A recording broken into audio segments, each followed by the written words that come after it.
Udumo kuNkulunkulu kweliphezulu nokuthula emhlabeni kubantu abathokozelwa nguye. Babonisa ibandla okubingelelayo ngithi uJesu Kristu eyinkosi. Siyambonga uNkulunkulu kakhulu namhlanje siyambonga uNkulunkulu. uNkulunkulu wethu akehluleki, uNkulunkulu wethu uyaphila. Ufuna nje sikholwe ukuthi ukhona. Ndiyazi ukuthi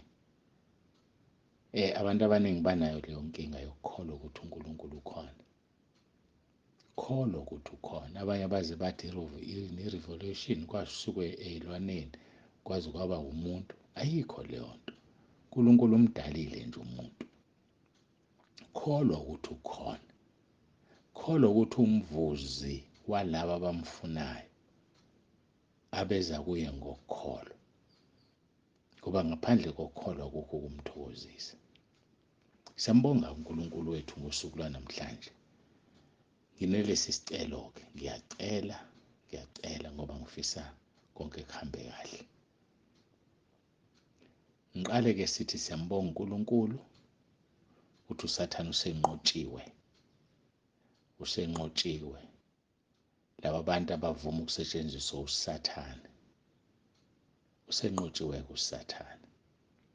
Isiyasebenza inamba. Njengengathi binenkinga ngithumela leya VN. Ngiphuthumile-ke kwa-Vodacom sebeyolungisa leyo nto ukuthi indaba i-VN ingezwakali. Futhi bengekonto ayizwakali kuphela. Uma ucindezela nje uyicindezela ukuthi idlale ibivele ikubuke nje. So-ke sekulungisiwe-ke konke. Ngicela kodwa ukuthi kusukela kusasa siqale sisebenzise. Wonke umuntu ozothumela utho kusasa ayisebenzise. Bese siyaphuma kule esisebenzisa njengamanje. Kodwa lesisebenzisa njengamanje sizoyisebenzisa namhlanje size siqede. Ngamanye amagama kusho ukuthi kusasa ukugcinwa inkosi ngizobe ngisebenza ngamafoni amabili. Ngiyacela ukugcina ukusebenza ngamafoni amabili ngoba kunzima akulula. So-ke kuze kube namhlanje ngesikhathi olala ngaso sebenzisa le number u-063. Kuze nje kube namhlanje usebenzisa u-063. Kusasa ekuseni uma ukhona okuthumelayo usebenzisa u-064. 064. Ngiyacela senze kanjalo. Ukuze nomsebenzi-ke ungangiqelazi. Ngiyacela nje ukuthi abe beletha ubufakazi badlula ngenxa yokuthi isimo besinje. Ngicela ukuthi bangabulethi ngoba ngithandazile nabo, mangathandazanga ngibongile ngancoma. Mangaphazami kunabantu ababili kuphela ngezathu ezithize engithe uma sengithi izinto zilungile abongilethela lobo bufakazi ngoba ngeke ngikwazi ukubuyela emuva. Babili kuphela. Mangashongo kuwe siyoqhubeka nje ulethe ubufakazi obuqhubekayo. Njengoba bengabulethi ubufakazi kulokhu ifoni ebengisebenza ngayo ngidalela inkinga kakhulu.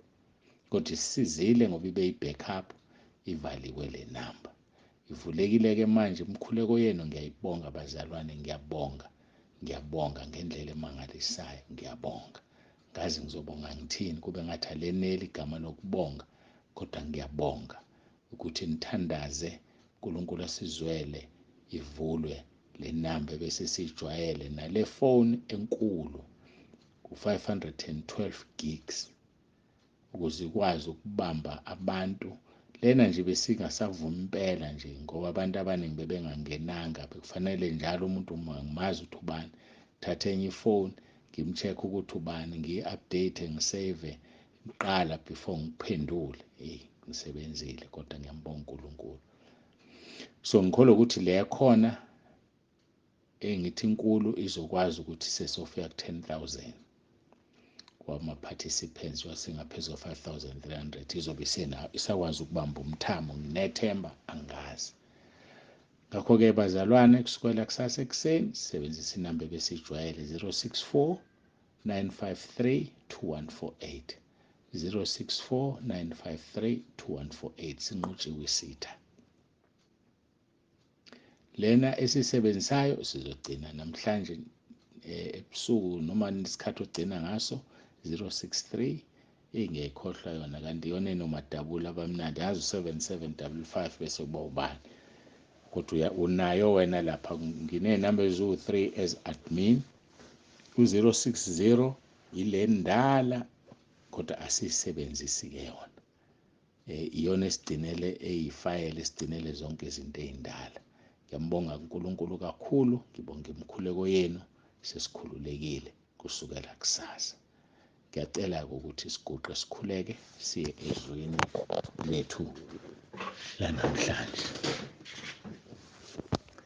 babongcwele babolungileyo uNkulunkulu nomusa siyathobeka siyabonga kakhulu ukuthi zonke izinto sezilungisiwe zonke izinto sezilungile akekho umunye obengayilungisa ngaphandle kwakho ngiyakhuleka Nkosi ukuthi nalokwenzile umthethelele umxolele ngoba akakwazi abekwenza mthethelele Nkosi ngiyacela sikhuleka umkhuleko wakho ukuthi bathethelele abakwazi abakwenzayo mthethelele Nkosi ngiyacela siyacela ke uNkulunkulu wethu benathi nakule nkonzo umoya ongcwele siyabonga ngoba uyasebenza emfihlakalweni ukhombisa ukuthi unguNkulunkulu siyabonga ngoJesu Kristu inkosi yethu ephilayo usuku lwethu lwesithathu sisemkhosini sikhulekela izinkonzo zomama siyacela Nkosi ube kanye nathi ngikhulekela nayo inkonzo ekhona lempolweni imishini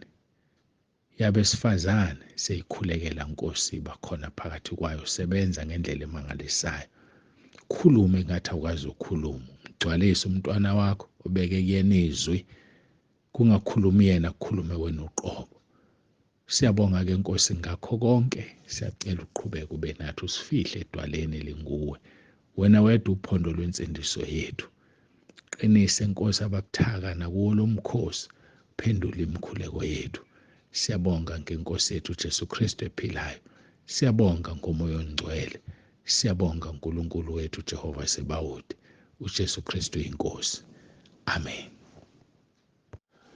uJesu Kristu inkosi siyambonga uNkulunkulu wethu sizofunda AmaHubo 103 from verse 1 kuya ku verse 3 mbonga uJehova mphefumulo wami konke okuphakathi kwami makubonga igama lakhe elingcwele mbonga uJehova mphefumulo wami ngakhohlwa imisebenzi yonke yakhe yomusa yena othethelela zonke izono zakho owelapha zonke izifo zakho sikhuluma ke la ngokuzithoba esandleni sikaNkulunkulu sikhuluma ngokuthi kusemqoka futhi kuhle ngani ukuzithoba ngoba uNkulunkulu uzokuphakamisa ngesikhathi esifanele ilokho esikukhulumayo sifundile kaJakobe chapter 4 silaphaya ku verse 7 ngakho thobelani uNkulunkulu kepha nimelane noSathane khona uyakunibalekela thobelani uNkulunkulu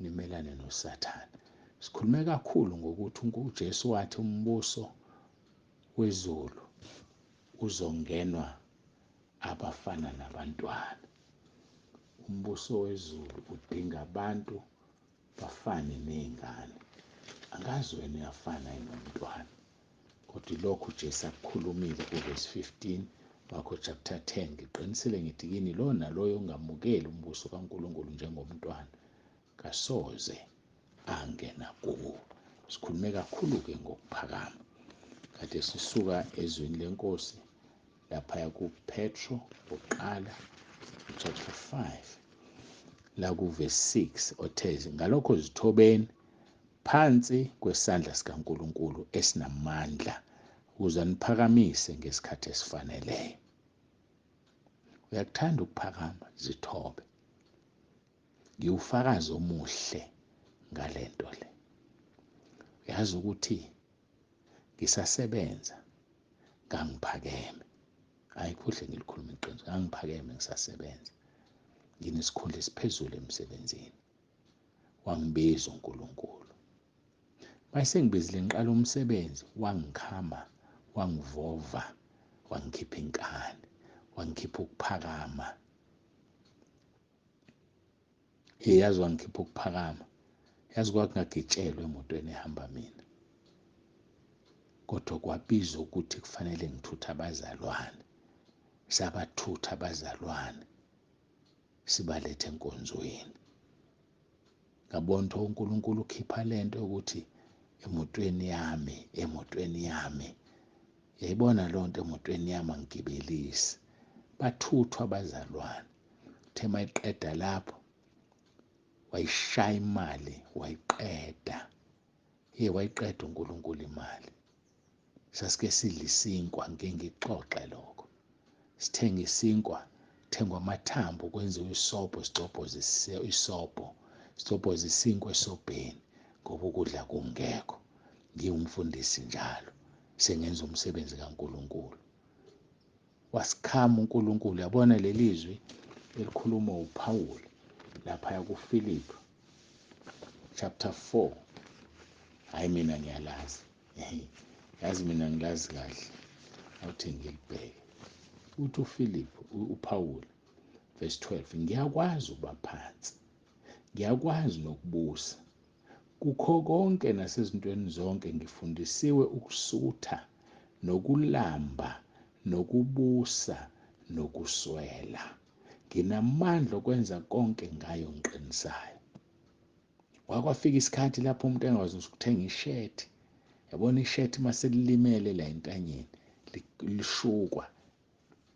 Ngathi uNkulunkulu ungikhipha ukuphakama benginakho ngisasebenza.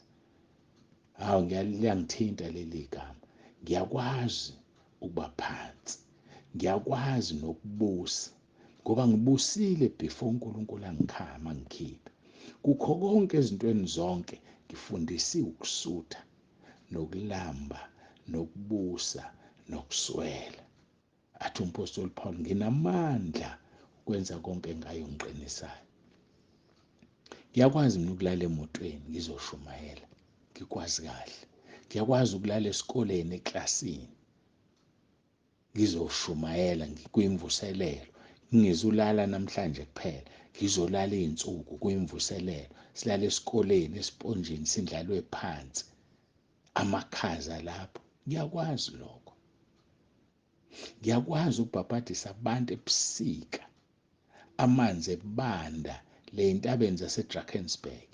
Ngiyakwazi lokho. uNkulunkulu ungifundisile. Ngiyambonga kakhulu ngalokho. Ngakho-ke uma ubona izinto sezinje, ubona indlela enkonzo uNkulunkulu asesisize ngayo. Hayi mina ngiyavumelana nalawa mazwi. Ngakho thobela uNkulunkulu, ngephumelane noSathane. Ngivumelana kakhulu nalawa kuPeter chapter 5 verse 6. Ngalokho zithobeni phansi kwesandla sikaNkulunkulu esinamandla ukuze aniphakamise ngesikhathi esifanele. Hayi uzokuphakamisa mntakababa, kodwa uyena owazi uzokuphakamisa nini. Kodwa ngeke akuphakamise ungaphonseli inkathazo zakho. Ngeke akuphakamise ukhathazekile. Kufuna uhlukane nokukhathazeka. Uthi niphonse izinkathazo zenu zonke phezu kwakhe ngokuba uyanikhathalela. Uzokuphakamisa kanjani uthwele inkathazo? Uzokuphakamisa kanjani usindwa, ugqilazekile? Ngeke akwazi ukukuphakamisa. Phonsa kuye izinkathazo zakho. Eziphonsa. Athi kuMatthew chapter 11 verse 28, athi zanini kimi nina nonke enikhatheleyo nenisindwayo, mina ngizoniphumuza. Hayi ukuphumula kutholakala kuJesu. Ngeke akuphakamise ngesikhathi esifaneleyo usathwele ungaphonsi kuyena. Ngeke akuphakamise ngesikhathi esifaneleyo ungafuni ukuza kuye. Zanini kimi nina nonke enikhatheleyo nenisindwayo, mina ngizoniphumuza. Nalo muntu oyehleze echibini laseBethesda wayesehlala iminyaka ewu-38, wayesephelelwe ithemba, waya kuyena. Kodwa mayesenamanye amathemba, esathemba ukuthi kunengelosi efika izamazamise, esathemba amanzi, njengoba abanye bethu bethemba amanzi, bethemba iwashu, besebenzisa amanzi. Hayi ngeke uJesu umthole lapho. Ufuna uma usukhathele, ufuna ma usubeka ithemba lakho kuyena kuphela, ungasamhlanganisi nezinye izinto. Athi zanini kimi nina nonke enikhatheleyo nenisindwayo, mina ngizoniphumuza. Yabona-ke uma usuphonsile kuye uzokuphakamisa. Ngeke akuphakamise usaphakeme. Ngeke akuphakamise usancoma imoto oyithengile. Ngeke akuphakamise usancoma umuzi wakho nawo. Kodwa mhla wathi lo muzi akuwona wakho, uvulela abazalwane, kwalala noma ubani. Hayi, yabona lokhu ungakayivuli iminyango nje, uvulela abazalwane. Hayi mina nginenkinga nawe. Uzokubusisa kanjani uNkulunkulu? Angithi ufuna uvulela abazalwane unamahloni ngendlu yakho ukuthi ayiyinhle. Uzoyithola kanjani enhle ungasitholeli isibusiso sabazalwane abazolala la endlini yakho ibona ibheda wena? Uzosithola kanjani isibusiso uhlule ukuphekela abantu ngalokho okuncane? Yazi kwenzekani kumfelokazi? Wathi mayefika umprofethi u-Eliya wathi yenzela mina kuqala. Umfelokazi wathatha konke ukudla kwakhe abesethi uzokwenza adle kokugcina wenzela umprofethi.